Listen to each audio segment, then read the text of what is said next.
Great. So yeah, thank you so much for joining and sacrificing your Wednesday evening for this. I'm sure it's going to be worthwhile. We have some really great speakers. So this is an opportunity to provide an introduction to our fossil-free law campaign, which launched earlier this year. And we hope this is going to be an opportunity to provide you with some practical skills that you can take away with you to start organizing on your university campuses and start galvanizing change within the legal sector, and also inspire you to take action, drawing on the really inspiring work from my perspective of law students for climate accountability who have been doing some amazing work in the US and internationally and in the UK as well, to really um, ensure that the legal sector takes its responsibilities seriously when it comes to confronting the climate crisis. So we'll be hearing from three excellent speakers this evening. Haley Czarnek, the US National Director for Law Students for Climate Accountability, um, and also Clara Douglas, who's a University of Cambridge law graduate, who's also been an active member of Law Students for Climate Accountability and was a co-author of the extremely influential and um, insightful Carbon Circle report, which ranked UK law firms according to their climate and sustainability criteria. A bit later on, we're also going to be hearing from Sandy Malcolm, who's a member of the Fossil Free Law Student Steering Group. He was a University of Edinburgh law student and is now studying for a diploma in professional legal practice at the University of Glasgow. And he'll be talking a little bit about where we're hoping to go next with this campaign. So whether you're new to the campaign or you've been involved already, welcome. We're really happy to have you. And we would really welcome your contributions. We pitch this as a Skillshare rather than a webinar. So please do feel free to speak during the Q&A. And we'd love to hear your ideas. I'm just going to provide a bit of a short background to the campaign before we move on to our speakers. So, Fossil Free Law is a new campaign set up by the Environmental Rights Centre for Scotland in collaboration with law students across the country. ERCS, our vision is of a Scotland where every person's right to live in a healthy environment is fully realised. And we aim to do this through assisting members of the public and civil society to understand and exercise their environmental rights, and to better understand environmental law to protect the environment. We also do public education to increase awareness of environmental rights, and we offer a free legal advice service for anyone who needs support and expertise in environment and planning law. We also undertake advocacy and policy and law reform to strengthen environmental rights within Scotland, which is what I lead on, working with political parties in Holyrood.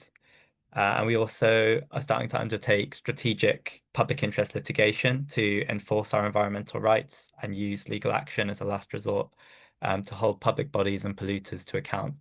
And to this end, ERCS will be launching Scotland's only dedicated environmental law centre later this year. So that's something to keep an eye on if you're interested in that.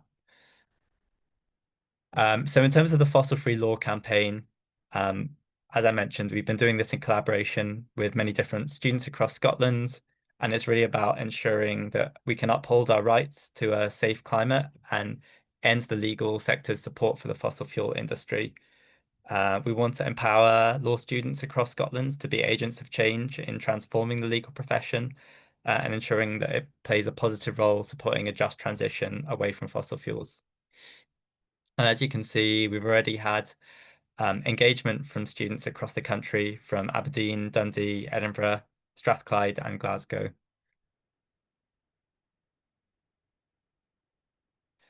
And the rationale for this campaign is really quite simple. It's that I think it's evidently clear to us all now that the fossil fuel industry is not enabling a smooth transition towards a low carbon, zero carbon society. It is actually a barrier to progress and obstructing climate action.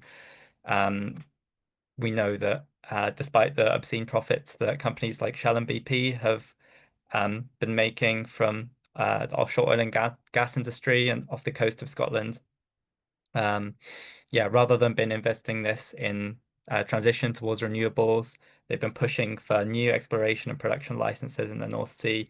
And there's currently big fights going on to prevent new offshore licenses being awarded for places like the Rosebank oil field, which would blow our carbon budget and really be a real risk in terms of the safe climate that everyone has a right to in Scotland and across the world.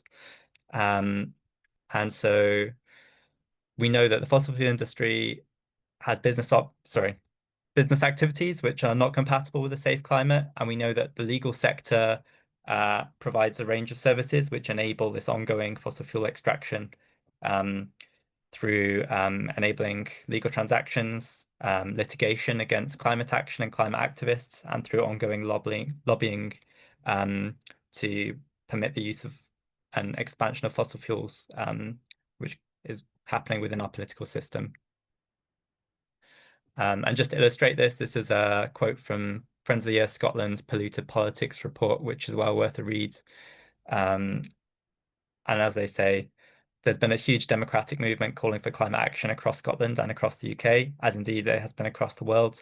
But despite this, we're not really seeing that translated into policy changes in anywhere near the speed and scale that we need to stay below 1.5 degrees of warming.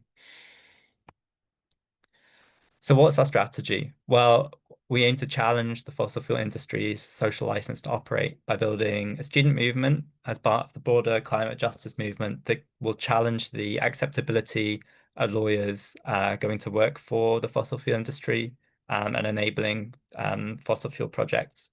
And as part of this campaign, we call on lawyers, both existing law firms operating in Scotland, but also all of the lawyers of the future and the students who are studying law at the moment to pledge to refuse to work for the fossil fuel industry and support our campaign to hold law firms accountable through public scrutiny of their climate change policies and their client base.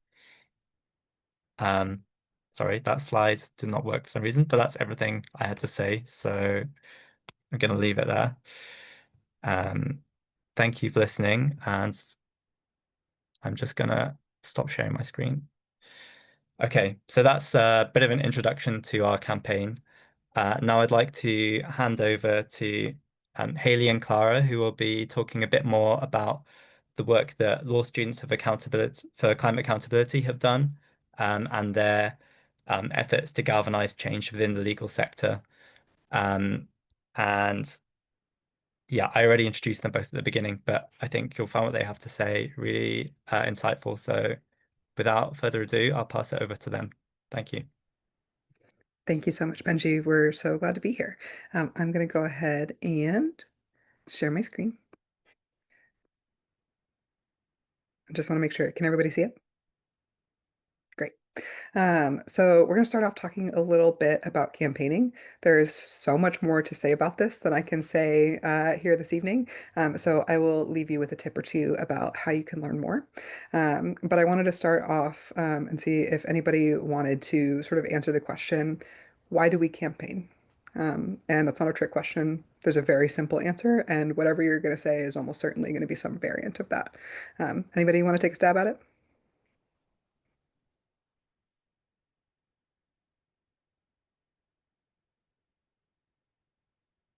I'm really, really good at waiting through awkward silences. So if anybody wants to come off mute, I will wait.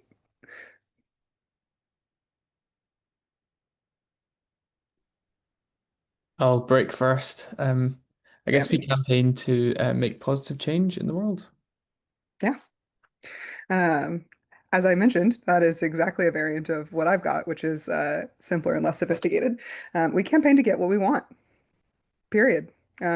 We are trying to make a change and we need to figure out how we're going to get there. So, what does it take to get there? In order to get what we want, we have to define what we want. Sounds pretty simple, but I'm going to go into a little bit more detail there because it's actually really easy to move forward without properly knowing what you want. And that is critical. We have to know who has the power to make it happen, who can give us what we want. If we don't start there, we are going to use ineffective tactics that are going to burn us out. And then we have to learn what influences them. So we may think a petition sounds like a great idea, but if the people who have the power to make it happen do not care about a petition at all, then it's not really a good use of our time.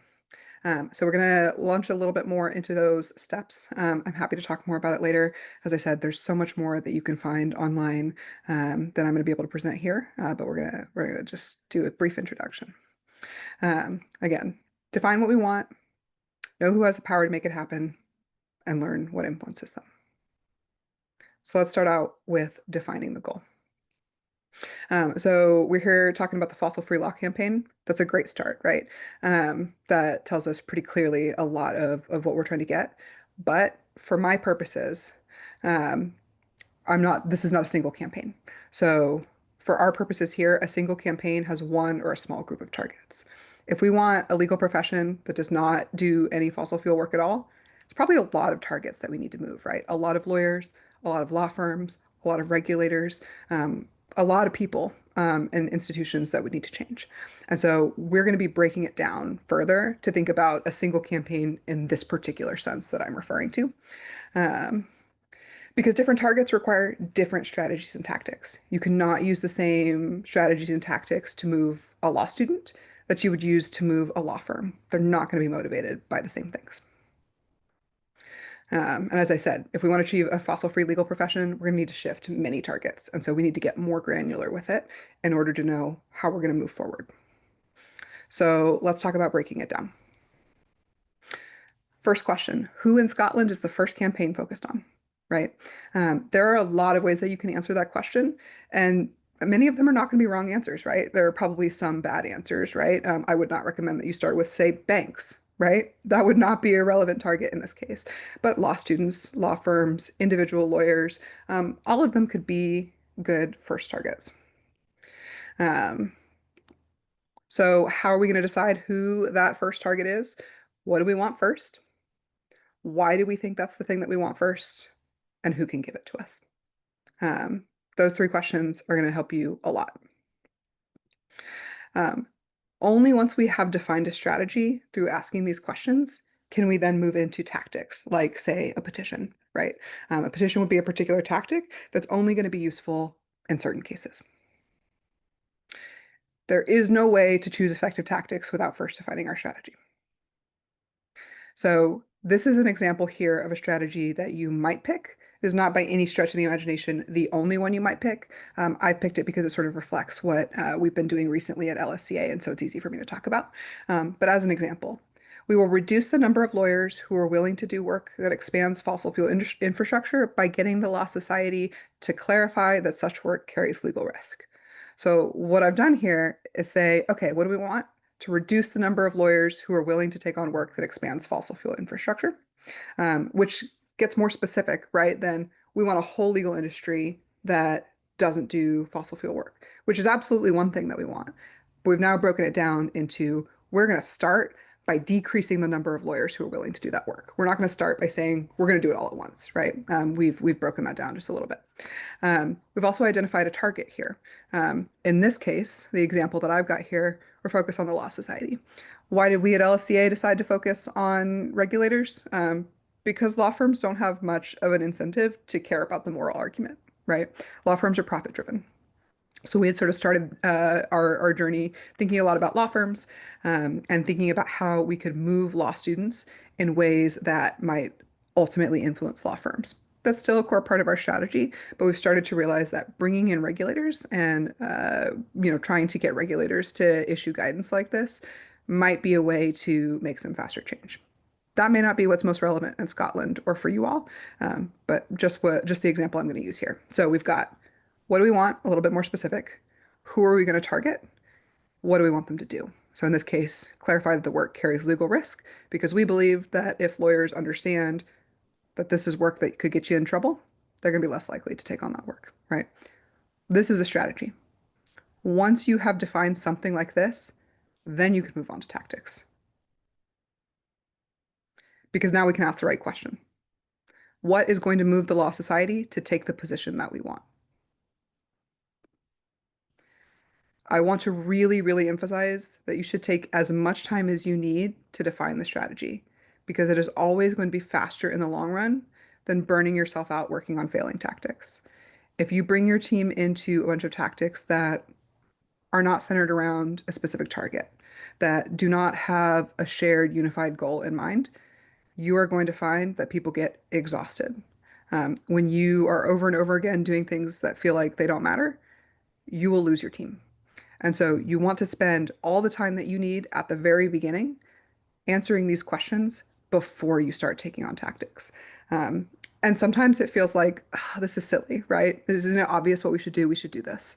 Um, if people have more questions, you should take the time to answer them. Because that's how you build a strong team. And Clara is going to talk a little bit more about sort of relational organizing and the importance of building trust and shared values. But I really want to emphasize this piece. It is critical that you collectively define a strategy because you might find that actually people think something very different than what you think about what the goal is. And that's going to be disastrous later on. I want to close out just in this sort of brief section about campaigning. Um, with a little bit of advice. So there is an escalator model of campaigning that gets shared a lot. And I want to encourage you to not use that model. So there are a lot of people who will say, well, you start out with sending a letter. And then you move on to making that letter a petition because that's a bigger action and it's, more pressure. And then you're going to move on to delivering that letter in a big public action because that's bigger. And then you're going to move on and try and move up to, like, say, the equivalent of, if we're talking about like a labor union, a strike, right? Something where, you've really sort of hit them where it hurts. That is not an effective model because it has an endpoint that is not winning. It has an endpoint where you can't go any further that may or may not result in a win. Additionally, it is not defining the most effective tactics. It's just trying to say, well, this feels bigger than the next one. So you don't want to think about your campaign as a ladder necessarily. The most effective tactic is the one that is most likely to influence your target, period. If a tactic feels big, but you're, let's say, I'll use a labor union example from my campus. If your chancellor does not care how many people show up on his lawn, then it really doesn't matter, right? Because he's probably perfectly happy to say, these kids are going to graduate next year, right? So it may be something that feels big, and maybe that's important for other reasons, like building momentum or getting people invested. But if it's not going to influence your target, it's not going to get you to a win. Smaller actions can be useful, and I'm, using smaller in quotes, at the start of your campaign because you may need to gather information. So you might start off with sending a letter because you want to know how that person responds so that you can get some information about what might move them. Or you might do a petition, and I always say the most use you're going to get out of a petition is getting the information of the people who sign it. It's not really about the big number most of the time. It's about all of the people whose contact information you now have, who care about your goal. And so those are two examples of reasons why you might start off with something that feels smaller and then sort of escalates. Not because that's inherently the model of a campaign that you need, but because there may be other reasons other than achieving a win in the short term that you need to engage in those tactics. Building a network is critical, and Clara is going to talk about that. But you are only a few degrees of separation away from anyone. And people power is what we've got, right? We do not have billions of dollars to mobilize, but there are billions of people on this planet who care about the earth because it's their only home. And so the people power is what we are focused on when we are campaigning, at least when we are campaigning and we're not Elon Musk, right? So you have all of the resources that you need within a few degrees of separation from you if you work really hard on building your network and you really focus on, that as your core of what's going to make you successful. Once you have your network and information that you gather about your target, you're going to want to use that to power map. There is so much information online about this, so I'm not going to try and tell y'all how to do that because you can find a ton of worksheets. But just keep that in mind. You're going to want to think about what's going to move them, who do they listen to, what's going to influence them, and you can find all sorts of stuff that will help you do that. I'm going to pass it now to Clara to talk about building a network.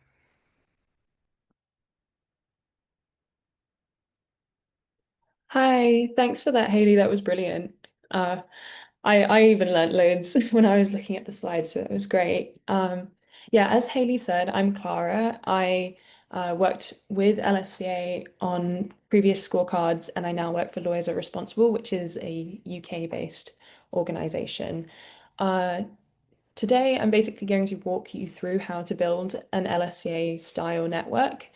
By network, I mean sort of your internal network and also a broader network. And I've broken this down into 5 steps.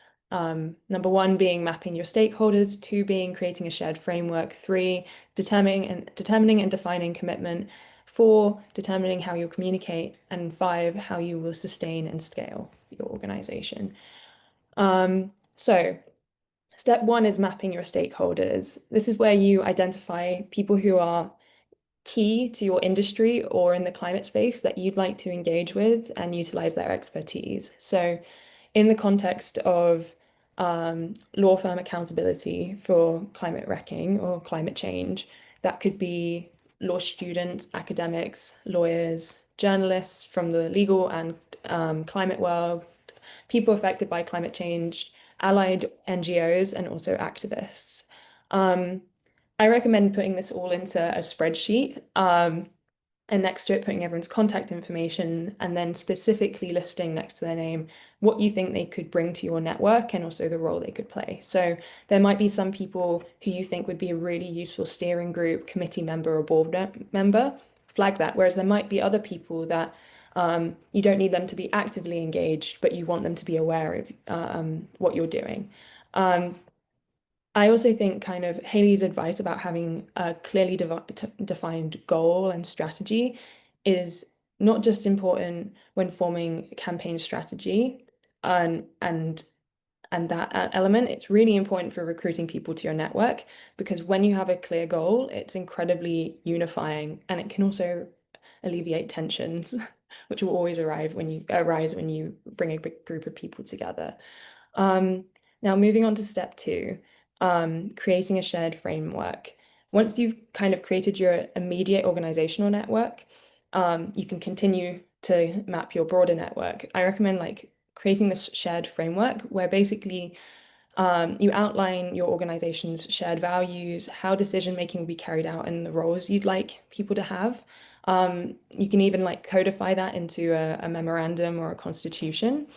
Um, when it comes to identifying your like value-based and structural framework, it can be really helpful to engage with prefigurative politics, which is basically when you look at the change that you're striving to create in the future, and then you make decisions in the present in your organization that reflect that.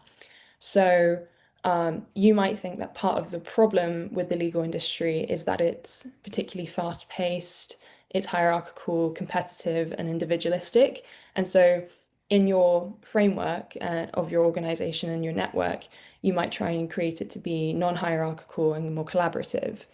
Um, when it comes to roles, I thought it would be helpful to share kind of how LSCA, the roles that LSCA committee members have. Essentially, it's very similar to a student society where every area had one or two officers or chairs. And at LSCA, it was student outreach, media, legal legacies, legal industry, and research. I might be missing a couple, but that's what what I can remember. And I think having those clearly defined roles was really helpful because it meant all of those projects were always being looked at by someone specifically, but everyone could pitch in and help. Um, so that was really useful. Step three is where you would determine and define your commitment. So as law students, you all have plenty of other commitments, and it would be unfair to kind of expect anyone to be able to dedicate all their time to this project as well as balancing a degree.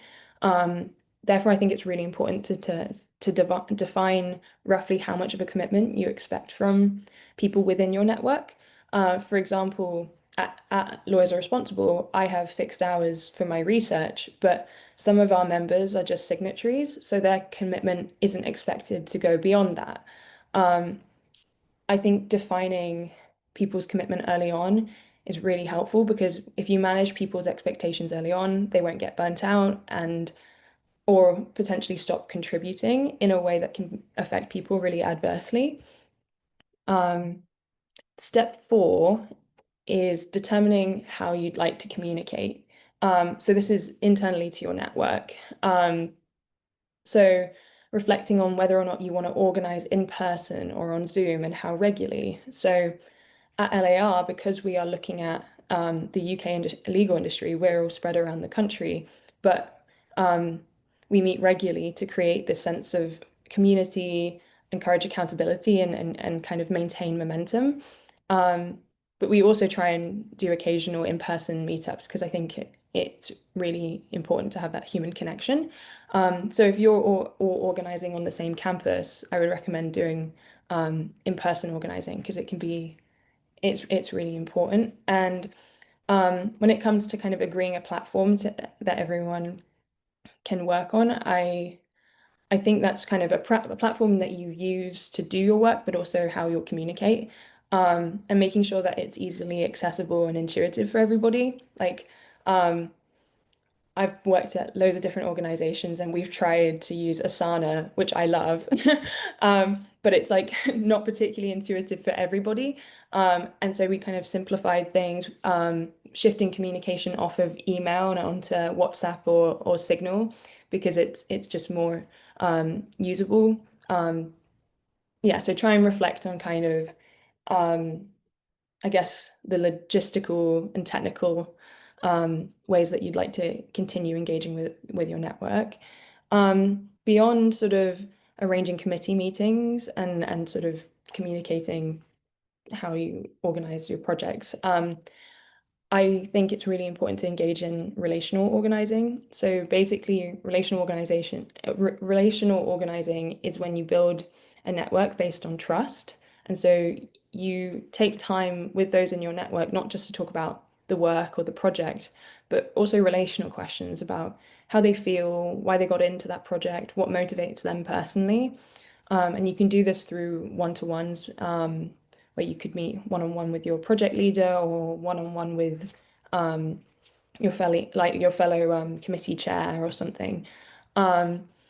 You could also engage in relational organizing by holding social events, or doing team building calls, or using icebreakers. I used to absolutely hate an icebreaker, but Haley has completely changed my mind on that, because she has really good ones that are actually allow you to like celebrate people's everyday wins and like non-work interests. One of my favorite things as well is doing or talking about personality quizzes with people. I've had like instances where I didn't gel with someone, and then I found out their Enneagram, and I was like, oh, okay, I actually really love this element about them. But like silly things like that can really keep your network glued together. And step 5 is once you've built your sort of immediate and build out your broader network, how you sustain and scale it. Relational organizing comes in here again. So do sticking to your principles and only adapting if it's agreed. These can all help sustain enthusiasm for a campaign, because it builds trust. Likewise, regularly contacting members, for example, through a mailing list, can help sustain support. One thing I would recommend when it comes to student-led organizing is having a really effective handover, handover period, and having an alumni network, because with all student organizing, there's a really high turnover of kind of like officers and chairs, because people will leave university. And so if you have like a network that they can all feed into and continue talking about, that can really help make sure that the knowledge that is gathered isn't lost. And then some ways that you could scale is through recruiting volunteers to support with chairs or working groups, or creating pledge-based campaigns. So occasionally we'll do a project and we'll loop in kind of more volunteers. and it just creates a new energy around that. Or at LAR, we started with a really small steering group, but our network scaled to like over 180 lawyers when we did our declaration of conscience.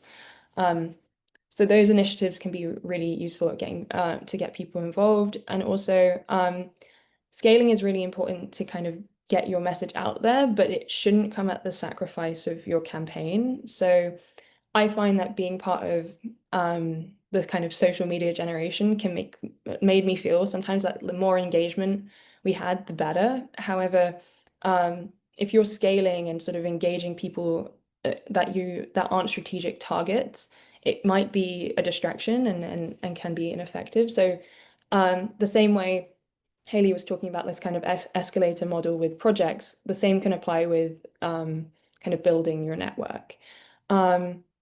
Now I'm going to turn to talk about how you can sort of use data to tell stories and storytelling in this sort of legal accountability space. Before I talk about how LSCA and LAR use data and communications, I wanted to flag some tools that you might find useful at this kind of early stage if you're thinking about how you'd like to handle the media side of your project. So the first tool is the same way that you'll map your network. I would recommend making a spreadsheet of press outlets and amplifiers where you can record their information, but also who in your network has a relationship with them. That can be really helpful because someone you know might have a really close connection with a journalist and they can help connect you and kind of warm this otherwise really cold outreach. But also, again, if there's a high turnover of people, you might want to log when the last time that journalist was contacted, so that you kind of are aware of sort of the relationship the journalist has with the organization. By by press outlets and amplifiers, press outlets that I would like sort of recommend in this space are traditional media is really helpful, but also legal blogs and legal newspapers like Legal Cheek and the Lawyer, or Little Law, which is like one of the most read newsletters for trainees. They can be really helpful. And then by amplifiers, I mean sort of other other organizations that aren't necessarily press that can help share your work. So on campus, that can be professors or society leaders, or like at LAR, we are really well connected with lawyers in the UK. So sometimes we can help get it to those folks. Yeah, so the second thing is it's useful to kind of create a social media and have a website because it's good to give people an avenue to get in touch with you and also have a place to host your information. It also helps, I think, with credibility. But always, yeah, remember that social media engagement itself isn't necessarily everything. So try and be strategic with that. So for example, like at Lawyers Are Responsible, we do have an Instagram, I think, but we realized it didn't really make sense for engaging the kind of practicing legal community. And so we found that like LinkedIn was way more effective to spread things to the people that we wanted engaged. And then thirdly, once you kind of have this press list that you've got in step one, try and familiarize yourself with how you'd like to engage with them. So sort of the main ways that you probably want to work with press is through issuing press releases, drafting op-eds, and working together on longer form investigations. I won't go into too much detail about what goes into a press release or an op-ed, but there's a lot of resources online that give helpful guidance, but also if you'd like to learn more, please contact LSEA because Haley does a very effective whistle-stop tour of how these work, and they've got a really great document detailing that. Now, moving on from how we can kind of conduct media, I wanted to reflect on what makes effective communication. So at LSCA, LAR, and LAR, we use a combination of data, qualitative research, and LSCA use narrative nonfiction to communicate their message. Data is like, I think, this really important bedrock in all of our campaigns because it's treated as harder evidence, which makes it more challenging for the targets to deny. But qualitative research is important to communicate the impacts of these data points in a way that is engaging and memorable. And the narrative pieces that LSEA do in their legal legacies is important because they honor the stories of those affected by climate change in this very effective, non-extractive way. So as you can see, every year, I'm going to focus a bit more on data at the start. So every year, LSEA present their data in an annual scorecard, which ranks firms from A to F. LSEA tracks the transactional litigation and lobbying work of the Vault 100 firms, and they use sources like IG Global, Bloomberg, Climate Case Chart, and Open Secrets to kind of build out this methodology. What's really interesting as well is not all of this data is publicly available, making it incredibly, incredibly valuable and as a campaign tool. Also, the scorecard's a really effective campaign tool because of the kind of very clear definition of fossil fuel work and almost narrow definition of fossil fuel work.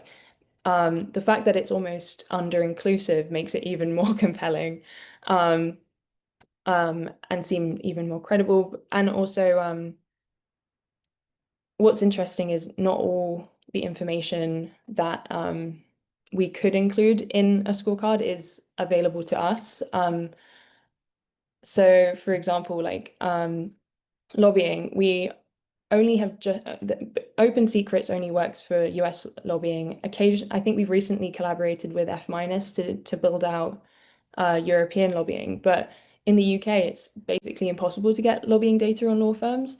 So yeah, I think the scorecard is really effective because it's this really hard data set that firms struggle to argue with, but it's also under-inclusive, which makes the numbers even more shocking.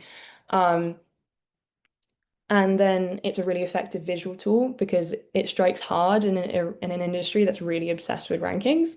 And also, I think another example of why LSEA's data is important is shown through there was a piece written by, I think, the Bureau of Investigative Journalists about DLA Piper issuing cost orders against climate protesters for over £1 million.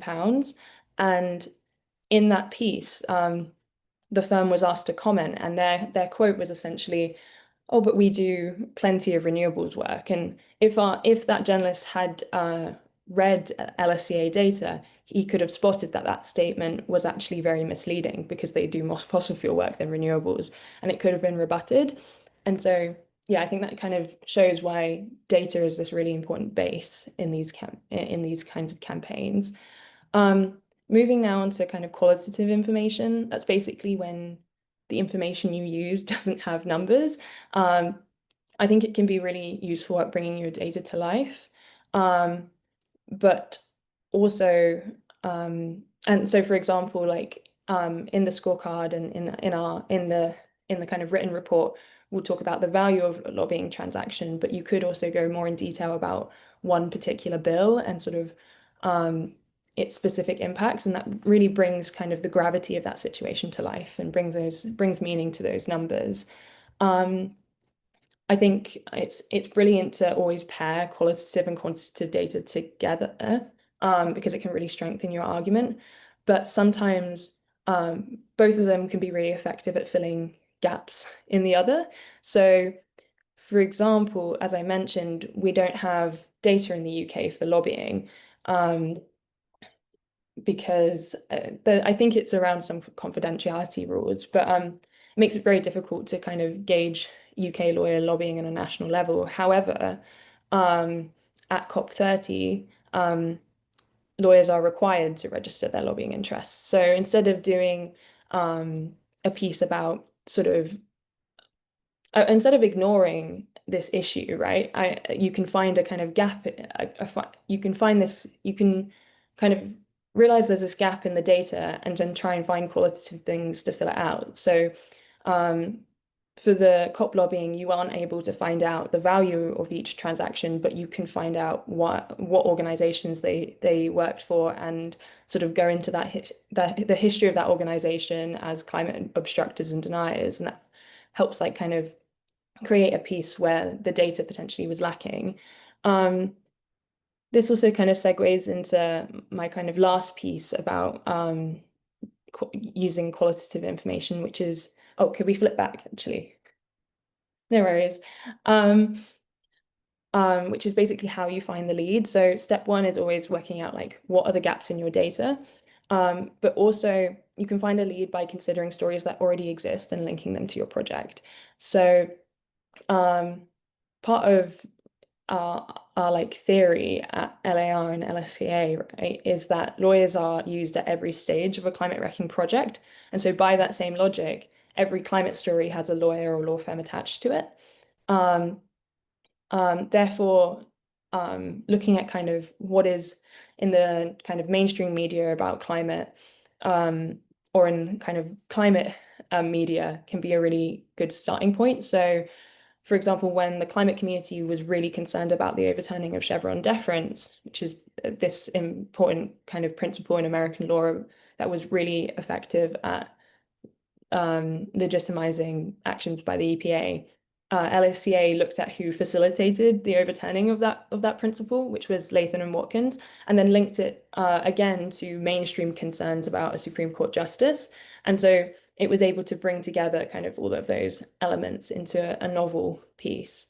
Now, moving beyond, that was kind of normal qualitative research, but I think it's really important to kind of talk about LSCA's like narrative project, which kind of goes beyond that.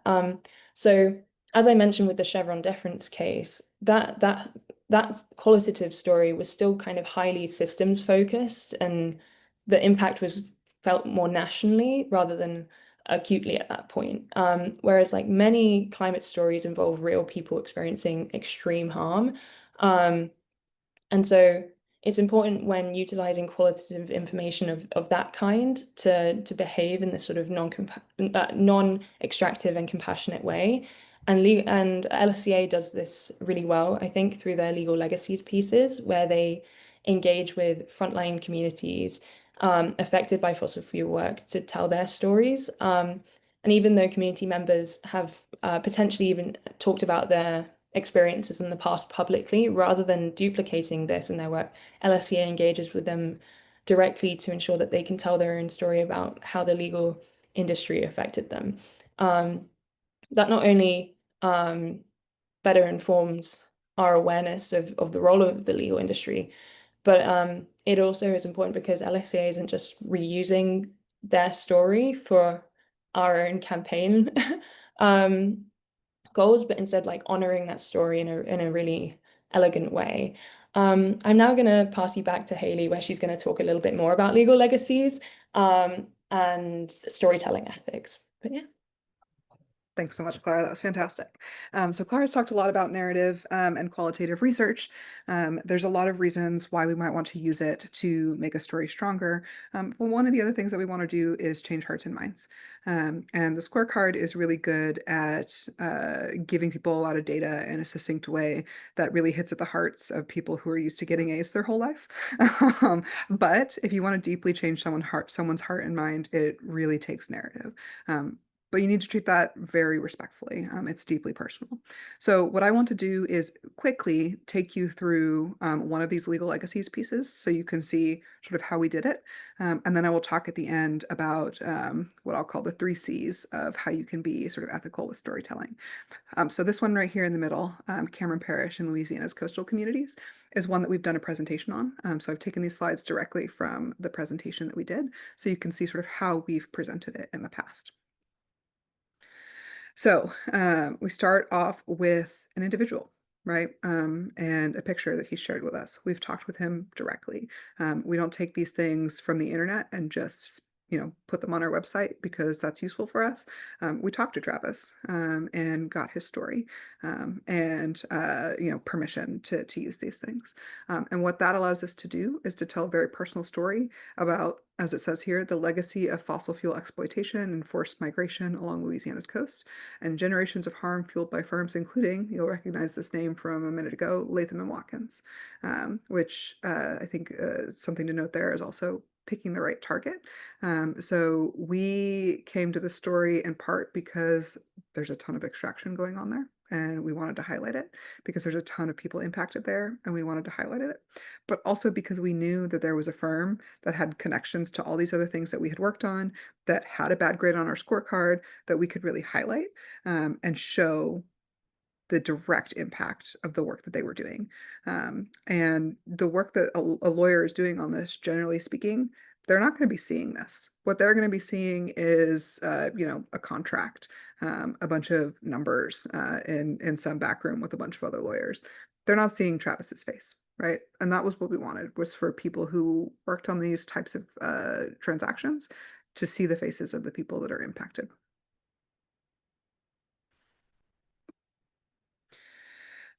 These are some examples of media that we shared. So we do pull from media that's out there because we don't want to force people to just be repeating the same things to us that they've already said to other people. So we very much do our research. We try not to reach out to someone first before we've done a little bit of digging because part of respecting their story is sort of seeing what they've already shared, getting a little bit of information about it. And also you'll find a lot of that is going to be incredibly useful. So we've got here a Canary Media piece, talks about how the US is the world's top exporter of liquefied natural gas, which is the fossil fuel at the center of this story, and the heavy costs for towns across Louisiana, pictures of the fires that result. And then this incredible quote: "Our children are dying from asthma, people have cancer, and yet these industries are allowed to pollute and emit all of this right in our community, and nothing is done about it because it's going on under the radar." And Rashida is another incredible activist who has put a ton of information out there about her story and her community. This is directly from one of the cases, like that went to court, and you're going to want to learn to dig through these things because that's how we find the law firms that are involved and are able to tell a story about it. And that's particularly important if you want a story that resonates with the public, because it's really easy to tell a legal story that's incredibly dry and that doesn't change hearts and minds because it's quite boring, right? And so doing the work to dig through it, not to be able to recite the sort of dry legal opinions, but to say, aha, here's a target that we can talk about, and here's their involvement. Let's figure out how to share that for people who are not spending all of their days, deep in the documents of this particular case. That's sort of how we use the legal documents. And so sometimes it's useful to just sort of wade through them and see if anything stands out to you. Most likely, though, what you're going to want to do is start off with, let's say, I know this community is being harmed. Let's dig in and see what's going on. A lot of times you're going to find that there is a law firm involved. So there's a couple of different approaches, but regardless, at the end of the day, you're going to want these documents and you're going to want to use them in ways that do not bore people to tears. You can see they are right in there in the F category. So again, that's another reason why they made sense as a target here. This is more information that we were able to pull directly from their website. So there's plenty of information that you can find, out in the press, but also you may find that these law firms themselves are celebrating their work. So yeah, we did this $13.2 billion investment in this LNG plant. Great. Thank you for telling us that, Latham and Watkins. Now we can use that information. This is more sort of pictures and information that we shared about the fight. You can see that, there are some really, really incredible photos that people have. And again, you want to connect with people and sort of talk to them directly as opposed to just steal it from the internet and repost. And that's how you get, again, incredible quotes like this. Sometimes it feels like we're alone and it's David against Goliath. but there's a bunch of Davids. We are not alone. The only way I've seen things change is when people are empowered, when the disenfranchised find their voice and use it all the time. James Hyatt, director For a Better Bayou, is another person that we spoke to. So the three things that I want you to pull from the sort of ethical piece of that um, is that ethical storytelling requires the care for the communities involved, caution with the media, and compliance with relevant laws or professional codes of ethics. I think that last one is pretty self-explanatory, albeit important and sometimes complex in practice. And talk briefly about the first two. So care for communities comes from understanding how deeply personal their stories are.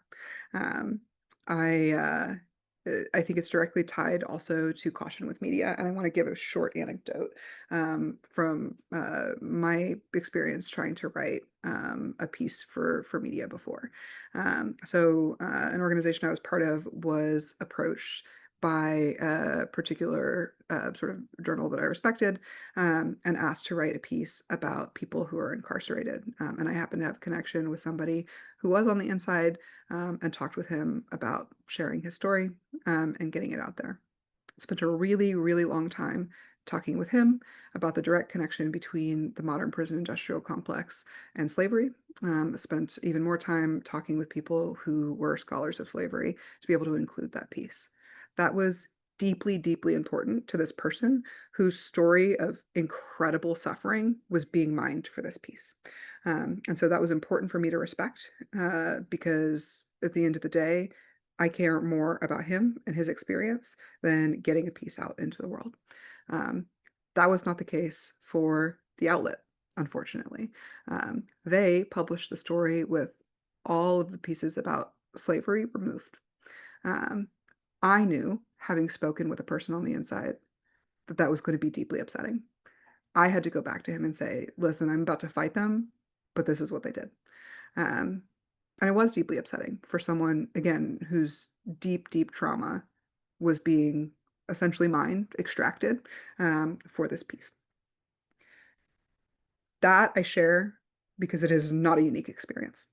There are a lot of times where you are going to think that you've very effectively communicated a story to media, and they're going to twist it in a way that you did not expect. Um, Can you always, prevent that? No. I would say in this case, it was really difficult to know that they were just going to edit my piece, take a bunch of stuff out, and not tell me before they published it, right? But a lot of times there are things that you can do. So, you can check with them about how they intend to use quotes, ask them to send you things in advance. But just in general, I would really, really caution you to think carefully about how you're engaging with media, about what you're including in press releases, about how you're doing interviews to make sure that your care for the community is what's coming through and not your desire to get a win. Because a lot of times it's really, really easy, particularly as lawyers, to become the focus of the story. And you really don't want that when what you're doing is telling the story of a community that's been deeply, deeply harmed. Um, those are the things, like I said, that I would encourage you to take away from, sort of this piece about ethical storytelling is the way that we approach it in order to make us, feel like we've done right by them is to really center the care for the communities at the heart, to have caution in our engagement with media around these pieces. Not as important with the scorecard, right? Where we're talking about some, a lot of data and law firms, really, really important for these narrative pieces. And make sure you know what the professional codes of ethics and laws have to say so that you can be in compliance. Um, that's what I've got. We had a couple extra minutes, so there's a few quick things that I wanted to say that I wrote down as we were talking, if that's all right. But I promise I will give it up in 3 minutes. I wanted to quickly say, Clara talked a little bit earlier about like silliness. This can feel kind of silly. I want to encourage people to embrace silliness. It can feel trivial, but it allows people to be their full selves. It makes room for mistakes, and joy is really, really important in this work. It is so easy to feel despair. There are a lot of climate organizations that will make you feel overworked, overwhelmed, and like you're facing a beast that you're never going to defeat. you do not want to be that organization. You want to be a place where people feel connected, feel like there is community, feel like they can experience joy, and that their work is bringing them joy. So sometimes things may feel silly, and I would encourage you to embrace that. Even if you hate icebreakers to start, you're still worth it sometimes to ask people, what kitchen utensil they would be if they would be a kitchen utensil. There's a real one that I've done one time. I also wanted to share one last anecdote before I let y'all go about the escalator model. So I have a now friend who is just someone I was working with at the time, who has successfully defeated billions of dollars worth of new prison construction. I did not know that at the time, and I live in Alabama, where they've been trying very hard to build new prisons, um, and was trying to engage in a campaign to push back against that. There was a particular email action that I thought was ridiculous. People were really focused on filling up people's email inboxes. I was like, I don't understand. We need to go be outside. They need to see our faces. We need to be shouting at them. What is an email going to do? Um, well, as it turns out, that email action was designed to hit at precisely the right time, which was end of the day on Friday, right as a bunch of lawsuits were coming down, to get the right people who had the ability to, keep the investments from going through in these prisons, to feel really stressed and to have to spend their whole weekend dealing with that instead. Um, that email action ended up being, in my opinion, a big part of the reason why they ultimately won. And not too long after that, the investment fell through. So by that next week, hundreds of millions of dollars had fallen through in investments for these prisons. I started out thinking it was really dumb. And by the end of it, I was like, I was missing a lot there. That's because I came into it with the idea of the escalator model, right? This is a tiny action that you would do at the beginning. Why are we doing this here at the end when we really need to be going and doing this big, giant in-person protest, and that's what's going to win? That wasn't going to win because they didn't care. It's really, really easy for them to ignore. And it's something that they had gotten used to. But that ended up being, like I said, an action that was incredibly impactful because it hit the right people at the right time with the right message. So that's something that I wanted to leave you with.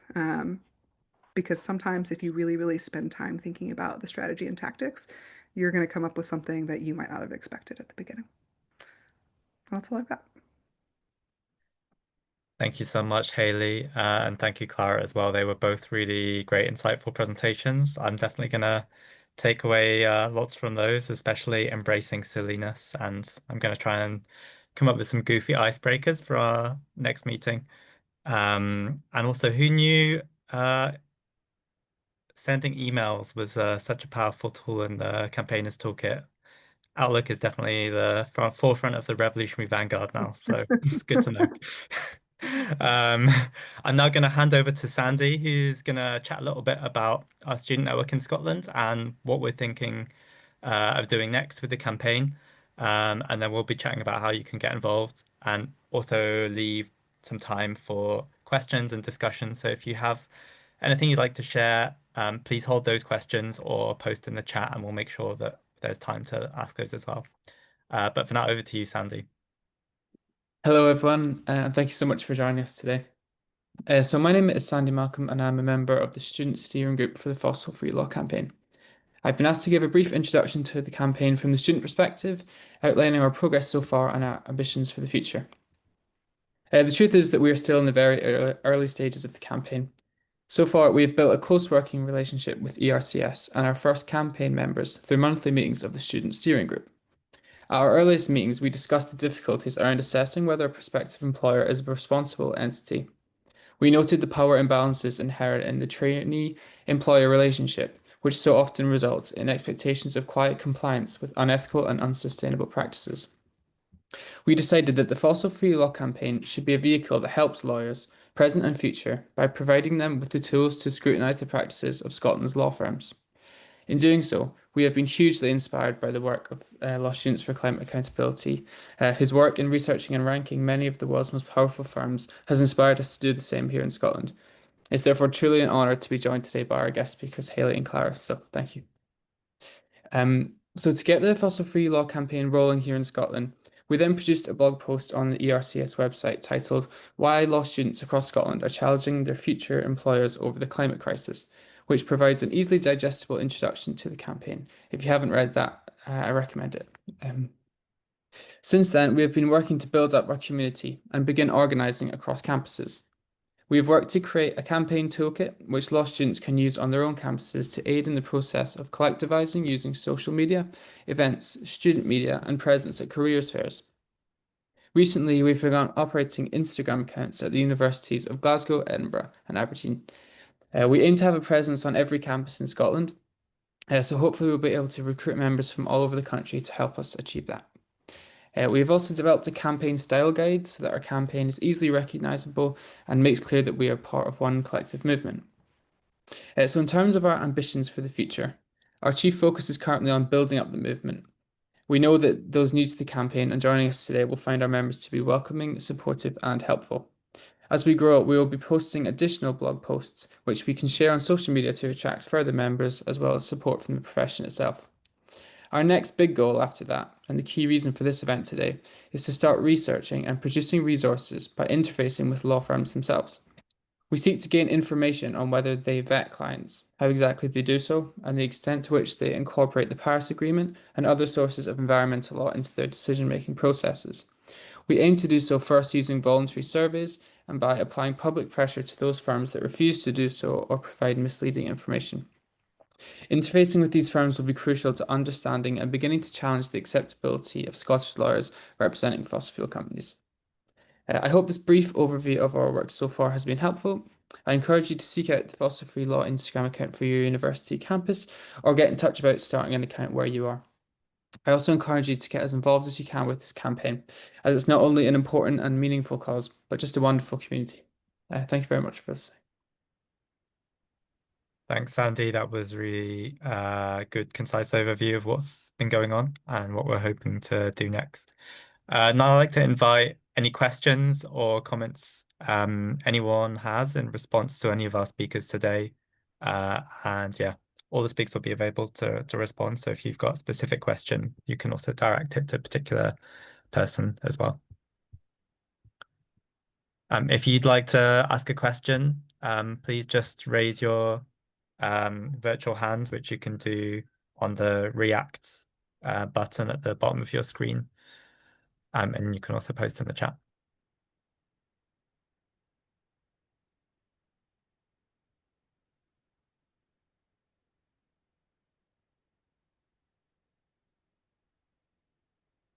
I'm not seeing any questions yet. Please don't be shy. Otherwise, it's going to fall to me to ask questions, and no one wants that really.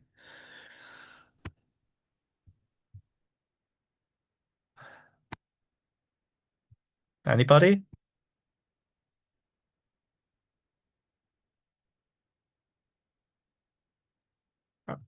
Okay. Well, thanks, Jordan, for coming along. I'm gonna start off with a question for Haley and Clara, which was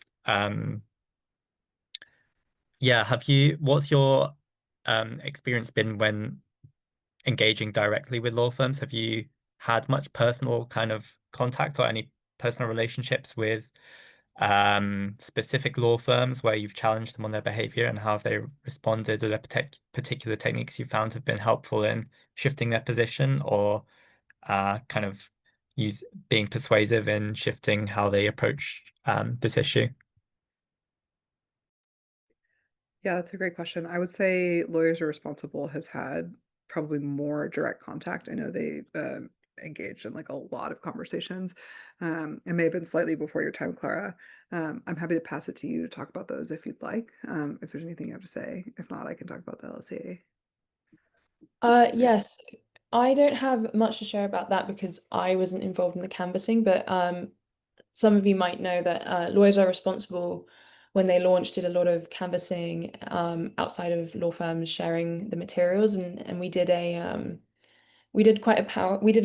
climate kind of climate destruction art gallery campaign where we worked with, I think it was Gideon Mendel, and we had people outside of law firms holding up his artwork, which centered on kind of victims of climate damage. So images of people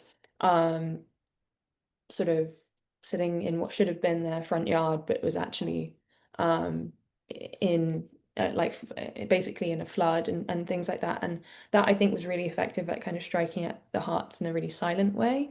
So we did a lot of that. But I think one thing that might be interesting to share about sort of my experience more with LSCA when I was engaging with law firms is that there seems to be like a very interesting sensibility with London law firms that like sort of a sense of shame about the oil and gas work that might not apply in every jurisdiction, and oftentimes they like to blame their US colleagues. So that was really interesting to sort of engage with. I think oil and gas is a lot less like kind of politicized in the UK and isn't necessarily as tied to nationalism. And so there's sort of there's less like kind of that feeling around it, and they like to sort of say it's not us, it is the US, but it's not an excuse. But I think that's it's an interesting to observe, and you might see the same in Scotland. Yeah, one thing I will say is this is where the sort of power mapping and understanding your target matter a lot, because law firms are all super different in terms of how they're structured. And so some of them may have really no ability to make decisions on an individual office level, right? They may literally not be able to do that. Some of them may have total autonomy within that office. What I will say is what law firms really want to focus on when it comes to sustainability and climate change is their in-office stuff. How much paper are we using? How many flights are we taking? That is never, like their expenses is never, ever, ever going to be where their greatest impact is, because they're a for-profit business. If their expenses were more than what they were bringing in, they would go bankrupt, right? So the value of the services that they're providing to fossil fuel corporations is basically always, if they're a company that does a lot of that work, they're basically always going to massively dwarf the impact of how much paper they're using, right? And I cannot tell you how many times I've sat in a room and listened to someone talk for 5 minutes about like changing the cutlery. Like, please stop talking about that. Sometimes, though, you'll find that people in the sustainability roles inside law firms are your allies, because they've been waiting for someone to come along and point out exactly that there's a much bigger way that they can be, they can create climate positive change. And they need that leverage because they don't have a lot of power. Those are not the most powerful roles inside of law firms, is, the chief sustainability officer, no matter if they put that, C at the beginning of their name and put them in the C-suite. And so, think about your audience, map them out, and you may find that you have allies inside the firm. But even still, they're difficult to move. So I wish I had like really, really great tactics to share, other than like really map out the firm and understand the sort of different levers and different decision making within that firm. But it is just really difficult. Yeah. And another thing also that surprised me, because I never went into corporate practice, is departments don't tend to talk to each other. So like it's really important to engage with the sustainability folks at a firm, but sometimes they have like I talk to people all the time and they have no idea that they have an oil and gas team at their firm. So it's interesting. Yeah, that might be something that kind of comes up. And so you've kind of got to talk to every Yeah. element. And Cameron, to your question, which if anybody's watching the recording is, if you're evaluating firms, would you be evaluating the specific office or the law firm as a whole? That's entirely up to you. The way that you choose to evaluate law firms is totally up to you. If you decide that you want to, analyze law firms that are operating in Scotland but are part of, a multinational corporation, you come to us. We're happy to, talk with you about how you might get some of that data. if you are analyzing either firms that are only in Scotland or just their Scotland offices, you might find that you are able to get some more consistent data, because it's all going to be going through sort of the same system in the same jurisdiction. And so that's part of the difficulty that we have with, say, lobbying, right? You can't get the lobbying information in the UK, you can get it in the US. So all our lobbying is very US focused. So there's pros and cons to both, but it's entirely up to you. Sandy, what you got? I was just wondering, so I think one of our sort of biggest targets is the Law Society of Scotland because they're quite a central body and I guess they touch on everybody's lives as a lawyer in Scotland. I just wonder if you had any advice on kind of the goal that we have of bringing their guidance to solicitors in line with that of England and Wales, which is they basically give more specific guidance on refusing work in line with kind of Paris Agreement limits and stuff. I just kind of wondering about that.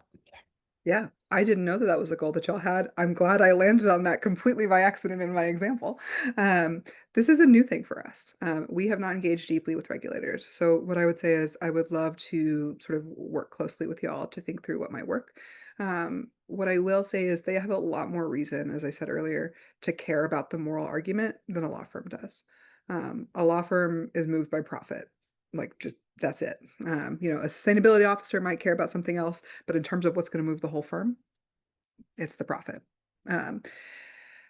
Regulatory bodies need to care about the reputation of the profession.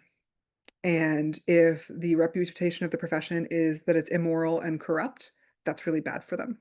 And so there's different arguments that are going to work for those organizations, and in some cases, I think they're the more powerful arguments. So I think it's a good target. The fact that you have this guidance from the Law Society of England and Wales is incredibly useful, and you should absolutely use that. I would also suggest that you really think about if it goes far enough, if you want to push for more, if there are pieces of it that don't make sense in the Scottish context, because I don't know, what the, sort of codes of ethics are like, or how they're different. Um, I always suggest to people, think about the world that you sort of want to create and work backwards from there, as opposed to thinking about what's the change that I think that they will make now.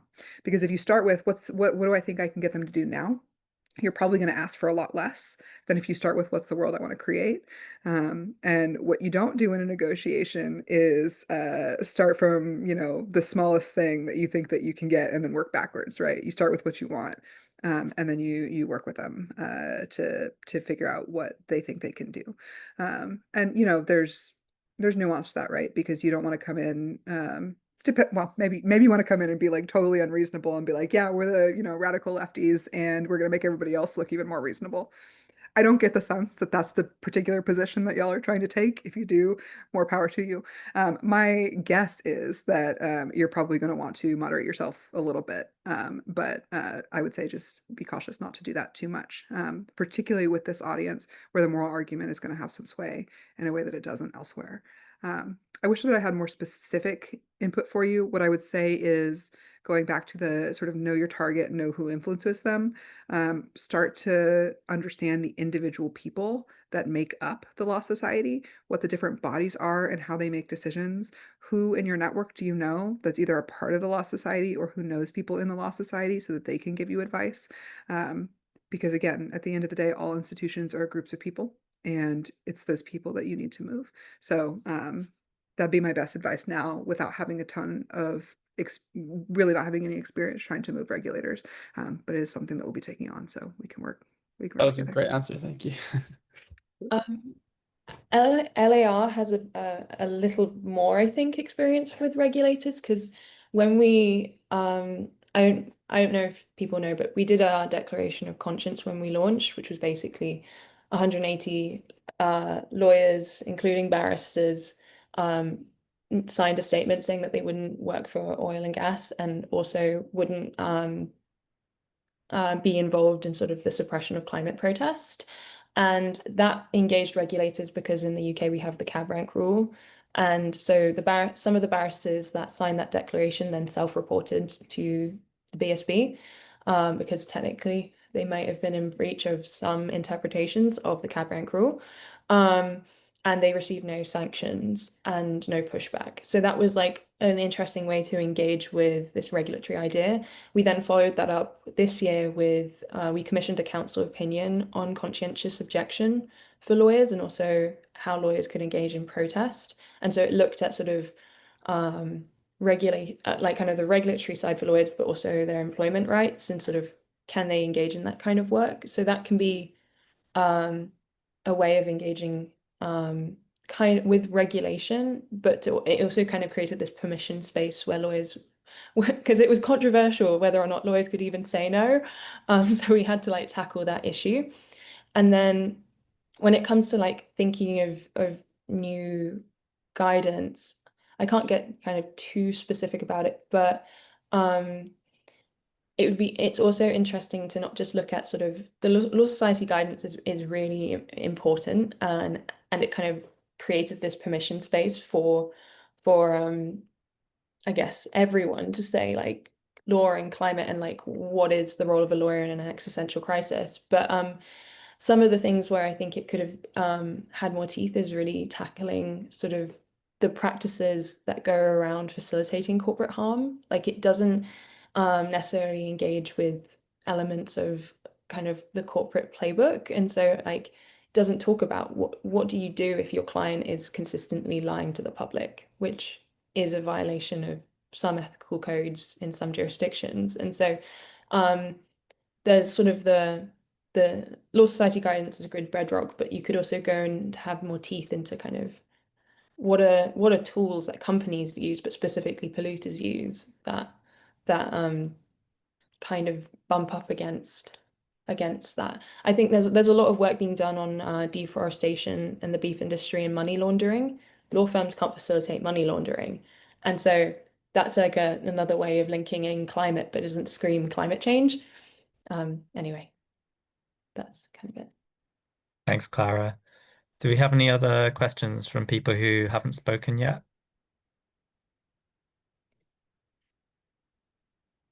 I know there's a few people here who have been to the steering group meetings. Maya, Joe, I don't know if either of you would like to ask anything based on your involvement so far.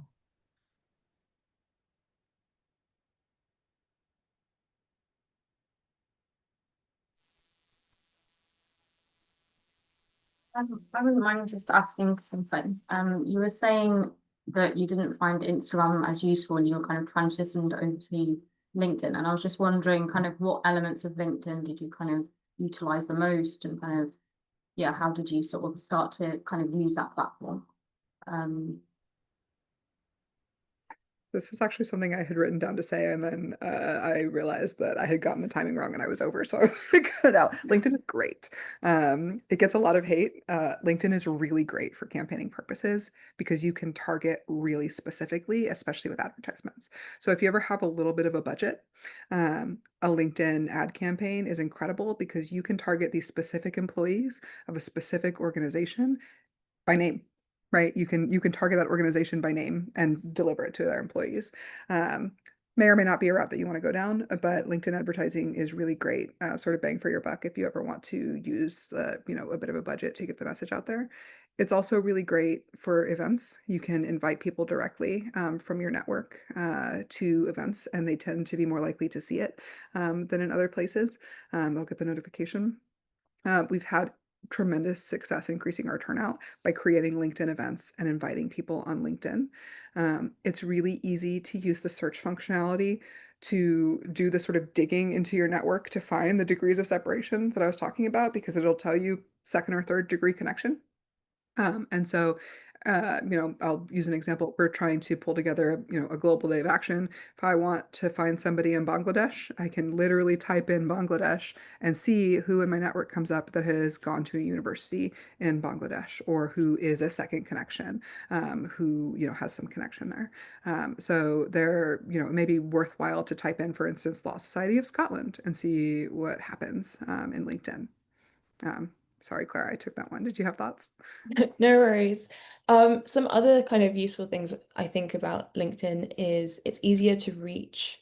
It's easier to get your message amplified by other organizations because I think people look at LinkedIn for a different reason. They come to LinkedIn purely to either think about their career, which is exactly what we want them to do, or learn about whatever is related to their career, which if they're an oil and gas lawyer or in sort of climate in general, means that sort of the chances are they might not be following lawyers are responsible, but they might be following a client earth lawyer who has decided to repost our post. And so it kind of you can kind of worm your way out of your network into reaching the new people in a way that Instagram's great if you're trying to talk to students in a way, but also LinkedIn is great to talk about students because law students are incredibly anxious about jobs.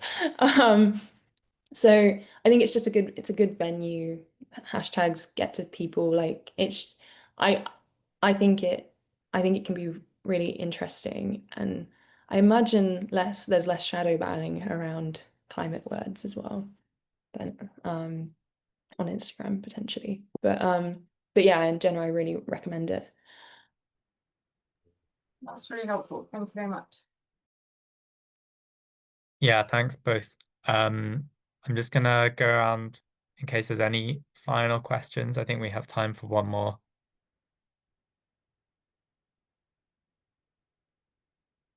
But can't see any hands, so I think we can leave it there. So yeah, just a massive thank you to Haley and Clara for giving up your time and sharing so much wisdom and insight with us here. I think it's been really interesting and hopefully useful with lots of tips for us to take away in our own campaigning work.